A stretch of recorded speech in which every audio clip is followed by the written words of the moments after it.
Thank you for being here and participating of this webinar. I'm very excited to share my science, and I'm very grateful to the EarthScope team for allowing this opportunity to share and be in the space. Someone raise their hand. Someone has a question? No? Okay. Anyways, I'll continue then.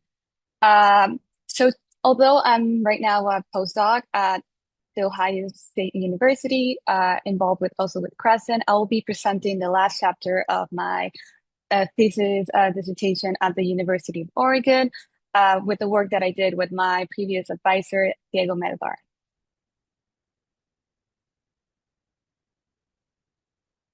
Nowadays, with smartphones, we can know what's happening around the globe in seconds. So literally, when an earthquake happens, you can almost certainly know where it happened and how big it was.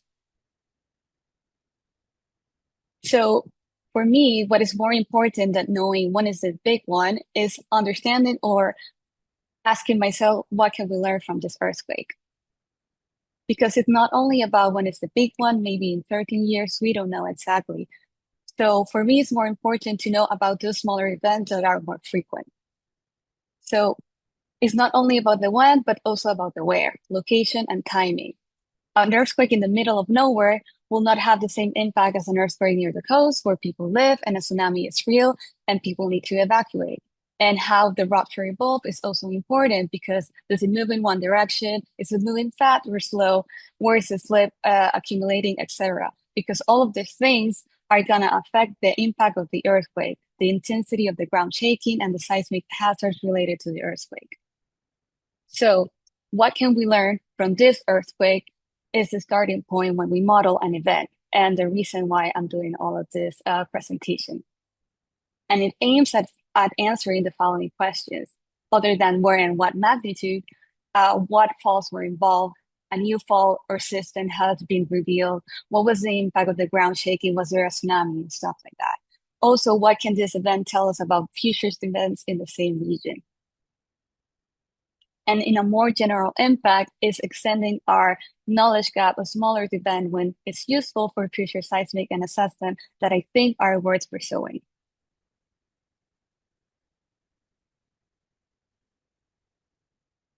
So here's a simple outline of what I'm going to be talking today. First, I'm going to focus on the introduction and a little bit of background and concept.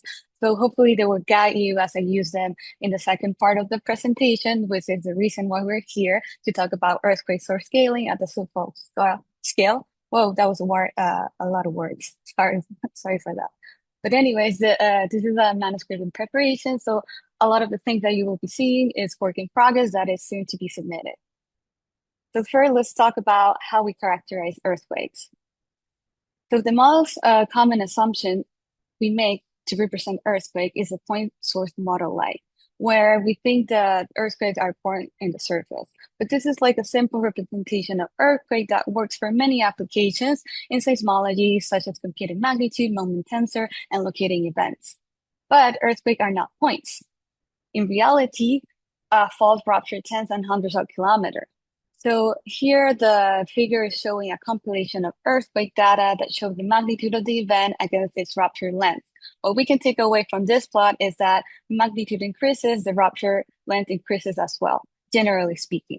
So if we are talking about earthquake from 6 to 7 in magnitude, we can expect them to rupture about 3 to 60 kilometers.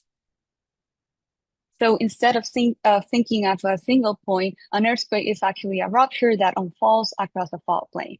Therefore, a finite fault model is more representative of the dimensions of the rupture and slip along the fault, which are produced during an earthquake. And to take some examples, let's look at these different ruptures in the Sumatra region. I think a lot of us here will remember this 2004 great earthquake that happened in the Sumatra region. And as we can see, other ruptures are plotted as well in this figure, and they are all different magnitudes and sizes. And again, it becomes more obvious that for larger events, slip is not homogeneous nor point-like. It just grows and is kind of heterogeneous. So actually, we reach kind of like a threshold, as we get to that magnitude 5 and lower. However, in the study, we're going to concentrate in moderate to large earthquakes. So that means from magnitude 6 and beyond. And that's why we use Finite-Fault models, or we sometimes call them slip models, to capture that spatial and temporal complexity of a rupture. Now let's take a look with the Great Sumatra earthquake as an example to see what a Finite-Fault model reveals about the rupture. In terms of spatial reference, think of how much a slip occurred. This figure shows fault displacement or fault or slip at different points of the fault. Warm colors represent larger displacement and cooler ones, smaller displacement. This shows that slip is not homogeneous, but it varies along the fault, and the rupture spreads across the fault, as previously stated. To get an intuition, let's focus on the amount of slip, or the largest point, which is 12 meters of displacement. So what does 12 meters mean for us? Well, it's roughly like equal to 4-story buildings. So that's a huge amount to think at that point it moved at that amount. For me, it's quite impressive when you put it in context. And then for the temporal evolution of a rupture, think about how long it lasted and how fast the rupture spread across the fault. Starting at the epicenter to the south, where you see that white star, continuing or propagating for 10 minutes north. Now let's try to get an intuition again.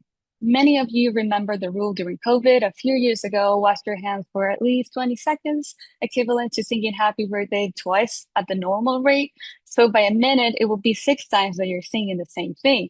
And now if you have 10 minutes, you will be singing happy birthday 60 times, which is a lot for me. Like even thinking about twice was a long time. So it's just for you to get an intuition that ruptures do last long and can last long, obviously depending on the magnitude, but it still is impressive to think about in that scale. So all of these measurements and observations that we have seen so far are what we refer to as source parameters or properties, quantities that describe the seismic source and are fundamental to understanding earthquake physics, which later serve as inputs and outputs in earthquake ground modeling, rupture simulation, scaling law, etc. Although there are plenty of many parameters that we can play, we're going to focus on the kinematics. And we're focusing on how the fault slipped during an earthquake. A simple way to grab this concept of slip properties as the rupture evolved is to imagine the start of a wave in a stadium. People start to stand up and the wave moves along the stadium, and at some point it arrives to you and you have to get up. So the time it takes you to stand up is the rise time, or the slip duration at that fault or subfault. How much you are off your seat will be the slip amplitude, and how fast you move when you were standing will be the slip rate. And with further ado, now that we're more familiar with Finite-Fault models and what they represent, let's quickly build one. So what do we need to start with this? One, you need fault model, fault geometry, which tell us the fault dimensions and how it's arranged in the space, etc. Second, we need a velocity model, which describe how the seismic wave travels through the earth. And then we need, of course, the observations. Can range from seismic to geodesy, INSAR, and such.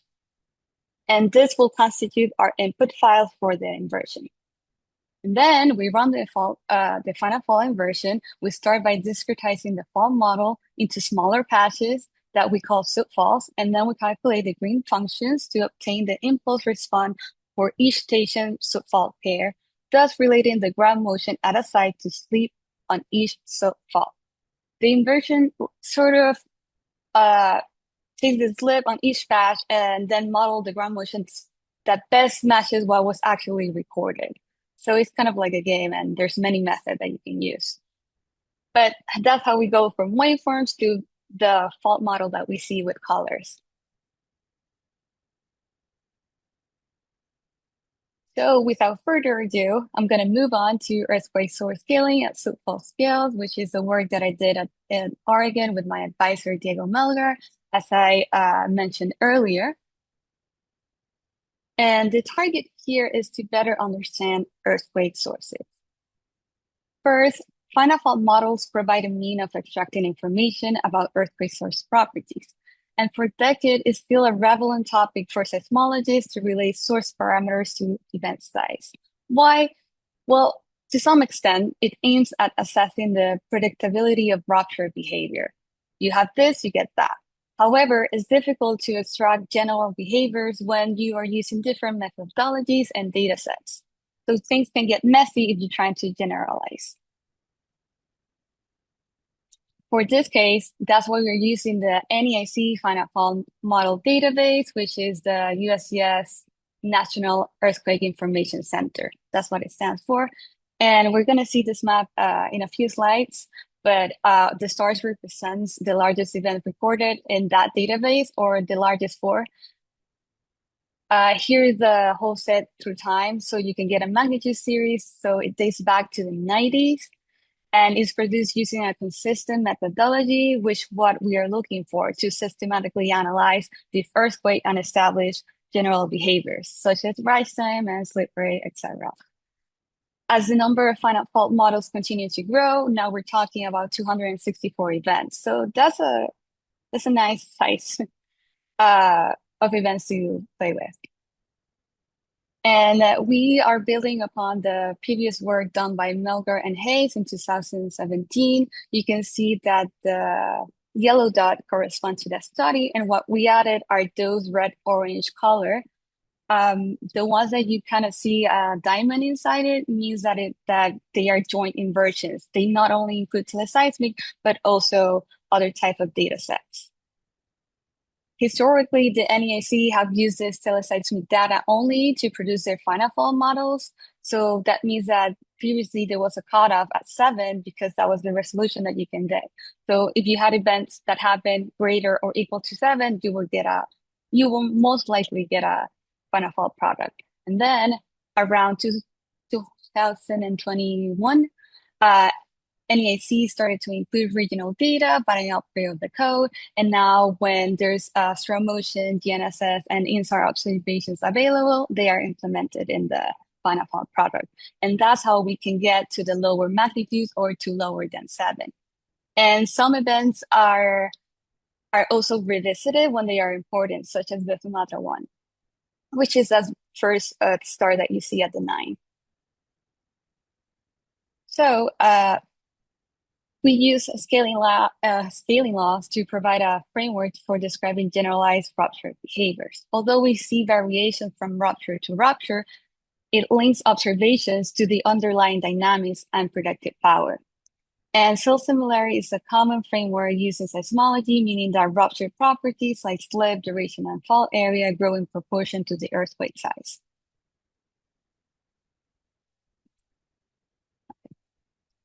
Now let's take a look at those largest events in the data set and take them apart here, put them in order. Note that all of these events are at the same scale. So like the same distance means the same distance in every plot.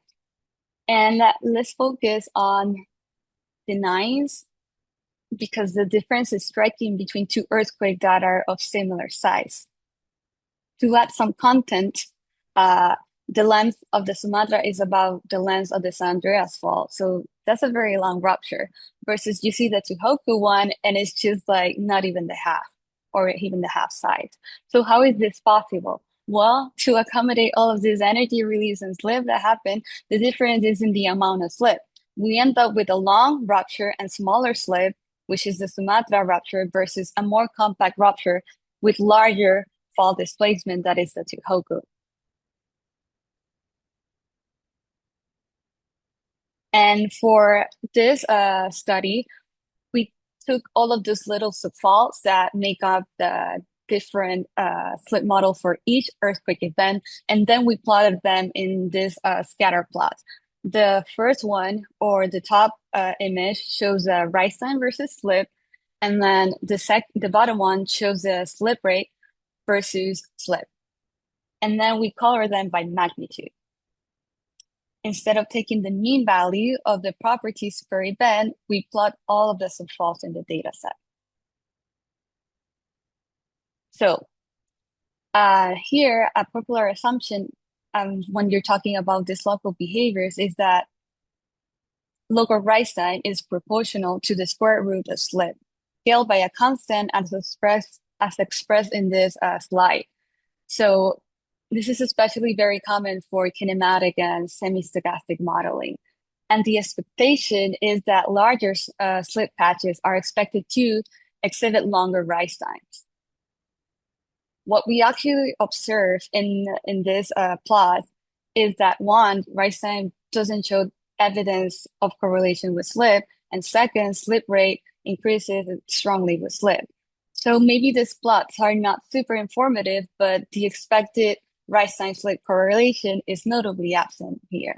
And that's why it was striking to us.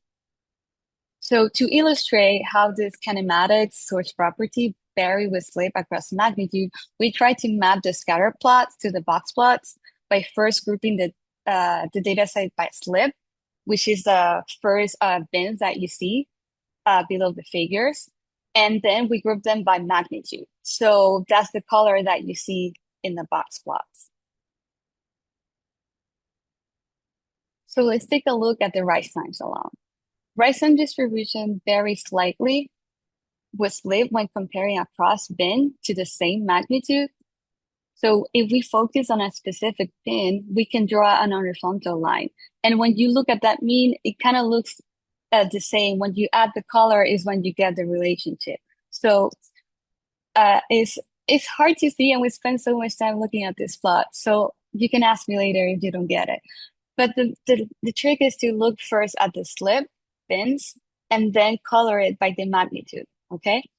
So within each slip bin, when we group by magnitude, rise time grows. So self-similarity assumption is whole, but it doesn't seem to be changing with slip.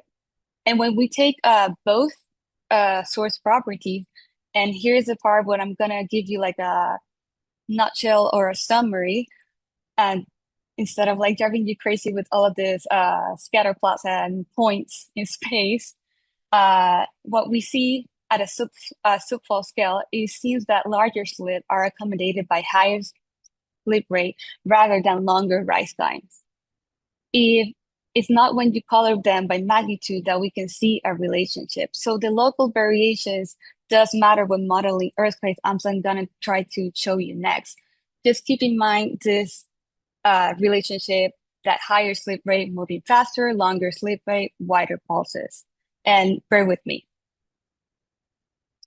So what does this mean about longer, shorter rise time? First, we need to talk about two types of rupture. Seismology often distinguish between two types, crack-like versus fault-like.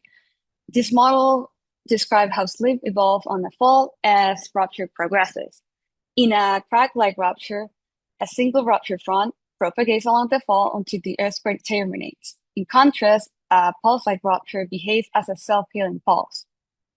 The fault slip briefly as the fault slip briefly as the rupture front passes, followed by a healing front that stops the slip. So its duration at a point is only a fraction of the total source duration. The difference between the pulse-like steady state and self-similar is that for steady state, we get pulses that are about the same width.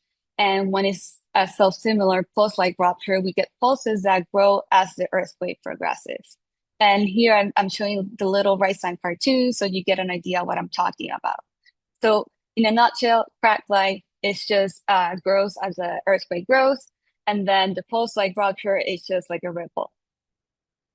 And now we're going to my favorite part here where I'm trying to use a video to start and stop to show you what I'm talking about with an image of a rupture.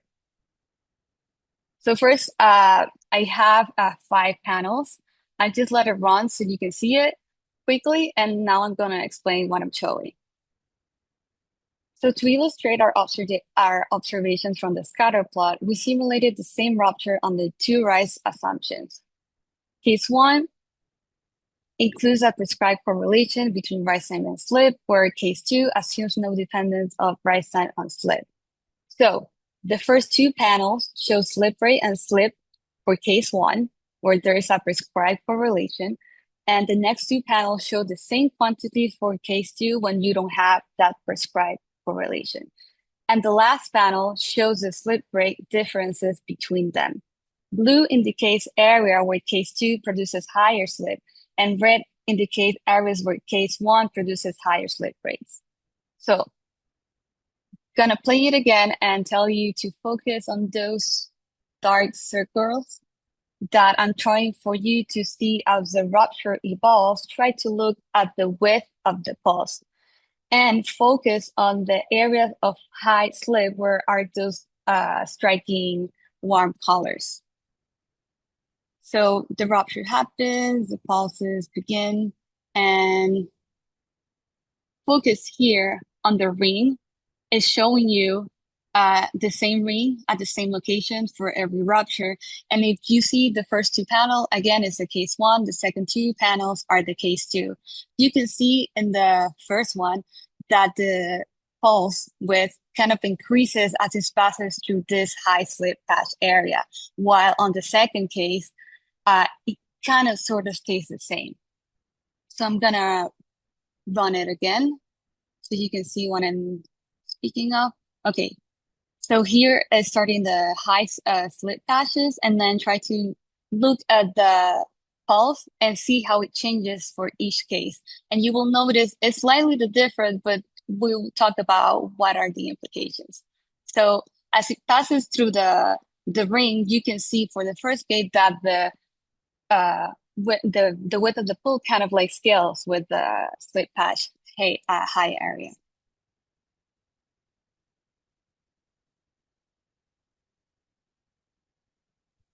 So, in case you missed it, the most notable contrast arises in the slip rates. These differences are significant because pulse-like rupture with higher slip rate and shorter pulses, because the pulse of the width is somewhat the same, it doesn't grow as in the other case, can have implications for the resulting ground motion that affect regions farther apart from the source. So depending where the slip is concentrated, it can have different consequences. And high slip rates are linked to stronger ground motions by generating high frequency bursts of energy that can alter the frequency content of the seismic energy that is being radiated from the fault. So in terms of simulation is quite important. And here to the right, you can see the slip rate difference like static, so you can account to where the two cases mostly differ. And it's in the area of high slip from the video that we just saw. So what are the main takeaway messages from this story that I'm telling? One, we analyze kinematic source properties for a big or a huge amount of slip models, and as time passes, it will continue to grow, and then it will be interesting to see not only the teleseismic, but also the joint inversions and what each data set kind of contributes. So the point here is that we use a systematic inversion approach. So the methodology of inverting for each model is the same, which makes it more easy to compare. Also, shorter rise time favor pulse-like ruptures over propagating crack-like ruptures. At the local scale, the most interesting finding will be that the common assumption that we do in simulations and kinematic modeling is that rise time is not sustained. That rise time is not proportional to slip, and the observations are not in favor of that. So this finding can help to improve rupture simulations in the future and interpretations of rupture dynamics. And one last thing that I wanted to make a shout is about earthquake responses, because it's a reason why I pursue my PhD. And my goal is to improve monitoring and processing systems to minimize the time to obtain an accurate earthquake solution. So what I want to do in the future is to disseminate information to the public and emergency manager as soon as possible. So taking a step and looking into all of this retrospective analysis counts, because there are different components, and to get a full picture or a better understanding of seismic hazards, we need more time.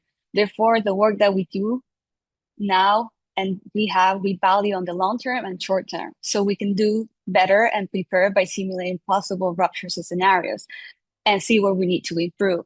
So if the assumptions that we are basing our models are not necessarily correct or can be improved, that is something that I want to take my time in pursuing. So without further ado, thank you for your attention. Gracias por su atención. And here's my contact and my website. Feel free to reach out and to ask me any question if I was not clear or went too fast or you didn't understand me. Thank you so much, Margarita, for that fantastic presentation. If you have any questions, please put them into the Q&A and we'll be able to go through them. In the meantime, I had a question I wanted to start with. I was wondering how much variability can an individual subduction zone pose, in terms of their geometry or the rate of subduction, age of the crust, in terms of earthquake behavior? So what is interesting here, do you see my screen? Yes. Okay, because I have some slides that I hidden, so I can later go through it. So the good thing about, or the bad thing about the inversion that we do, it doesn't have geologic knowledge, but we did take our analysis and we separated into different thrust events, strike and slip, and normal events to look at those if we can see those geologic kind of differences. And I don't have much more to say about it, just that what we observe when we divide the data set is what we expect. Longer rise time are due to the thrust events. The higher slip rates are for the strike and slip events, and then the normal event is just like the lower threshold. So I don't know if that helps your answer, or you can tell me exactly what you're looking for so I can try to answer better. No, I think that was a perfect answer. So thank you for that. Okay, cool. We do have a note of an excellent presentation. And then the first question we have in here is, how reliable are subfault scaling relationships when they depend strongly on the resolution parameterization of finite fault models? Okay. Can you repeat it again? I'm thinking about it. Yeah, no problem. How reliable are subfault scaling relationships when they depend strongly on the resolution parameterization of finite fault models? Okay, I think I can go to two parts, and one is that I neglected to mention that all of the subfaults that you're seeing here, because we have artifacts from inversions. First, we removed all of the subfaults that were less than 20% of the maximum slip per event. So we can remove those artifacts and concentrate whether slip is higher or more credible to say something. And then the other part is that we actually also compare to other independent solutions that use other methods, because Finite-Fault modeling will vary. And what we get is kind of the same relationship. Here, let's take the Tohoku example because we actually rerun this again. As you see, the older product, the USGS NEIC that is public, it had some weird striking for such a large event. And then it had to do something of how it was parameterized, or maybe it was just a whole mess because this was a big event. So everyone was going crazy. And so we rerun it, and those results, you can see it on the red-orange ones. And what we see is that independent of the solution or parametrization or the inversion modeling method that you use, we kind of get the same relation of no real or no visible correlation between rise time and slip. And then the same for slip rate and slip, where you have a strong correlation. So I think we're trying also to validate our results, so we are all at least on the same fantasy. So of course, there's always some skepticism with inversion, because at the end of the day, there are errors in it, but we're trying the best we can to try to extract results that are reasonable within what we find. All right, great, thank you. And again, if you have any question, please add them into the Q&A there. Let's see. All right, we have our next question. Very nice and clear presentation. The question is, if slip rise time is not proportional to slip amplitude, then what are the implications for earthquake early warning that attempts to determine source parameters in the first few seconds of an earthquake? Well, that's a great observation. So what I can tell you is that at least for earthquake early warning, when you are locating and detecting an event, the Finite-Fault model will take time. It's not immediate. And then the other aspect that we use the Finite-Fault modeling is to run possible scenarios. So it does have implications because it changes the relationship on what we construct the simulation. I don't know if I'm using a lot of same words. It's kind of like a puzzle, but hopefully it's making sense. So I don't think I can answer that exactly, but I think again it's a two-part thing. How are you applying or the Finite-Fault modeling in what step? Does that make sense? You can ask me another question. All right, thanks. And again, if you have a question and or want to follow up to anything, you can put that in. I was wondering if you could kind of talk about maybe the integration of seismic and geodetic data that goes into informing these models. Are there certain areas that are more difficult to incorporate geodetic data in than other Yes. areas that might be more heavily instrumented? Yeah, of course. As I mentioned, this sort of data set is included where available. So that comes with a lot of caveats.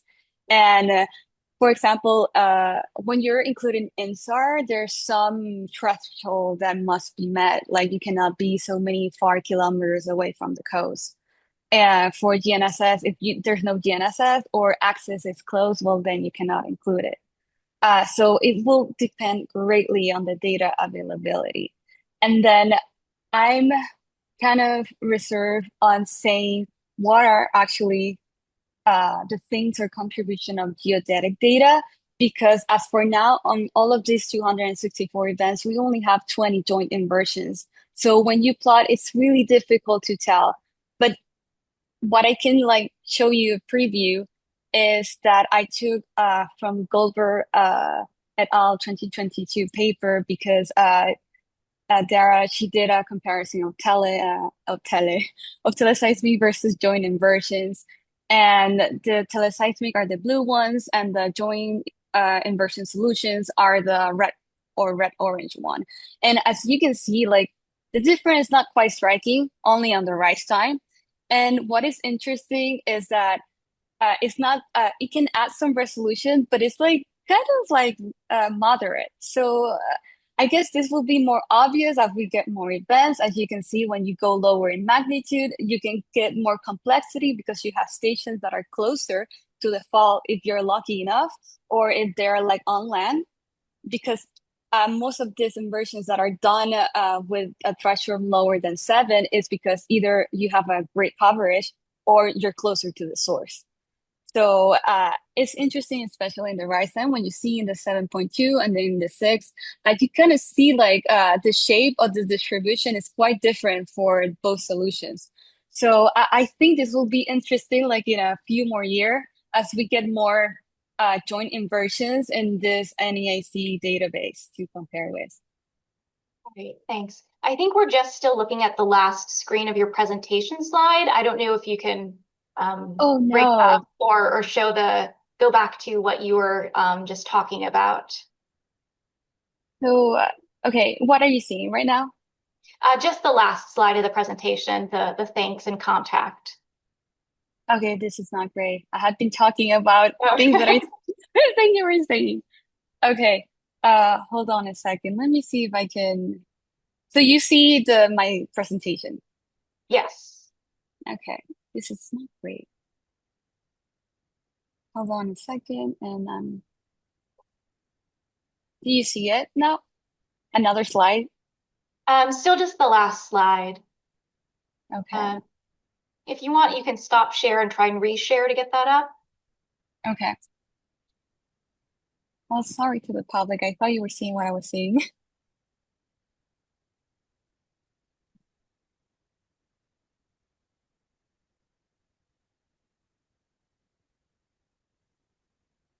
Okay, okay. Can you see it? Okay, yes, we see a validation of the Okay. seismic So versus joint solutions.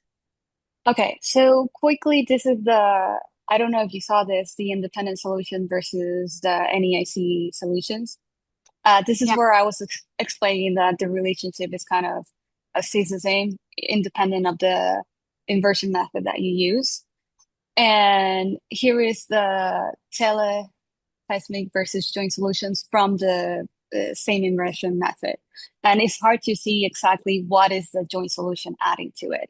And I try Mm. to plot the distributions to kind of like better see and compare the medians to like exclude those extreme values.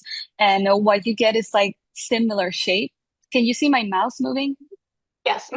Okay, you can see similar shapes for the bigger ones, but once you get to the smaller ones, where you start to see like some different shape in the distribution and some other complexity or some other like local minimums within or maximum within uh, the morphology of the distribution.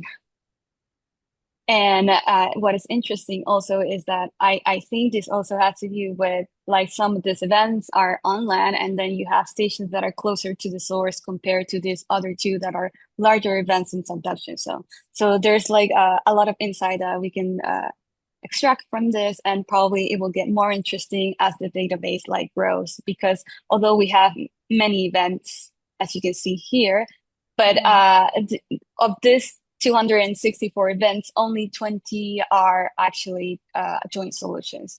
So that will be like a later, not problem, but later observation. So hopefully that clears up the previous answers by seeing the figures. Yes, perfect. Thank you so much. Yeah. We still have some more time for questions, so please add them to the Q&A. One other thing I wanted to ask, because you talked about you have, close to 300 events. Did you notice any specific earthquakes in your analysis that were an outlier in any interesting way? Actually, yes. There was this 8.2, I don't remember exactly where, 8.2 or something. And it had like incredible falls that were very deep. We're talking like over 200 kilometers, and I was not expecting that.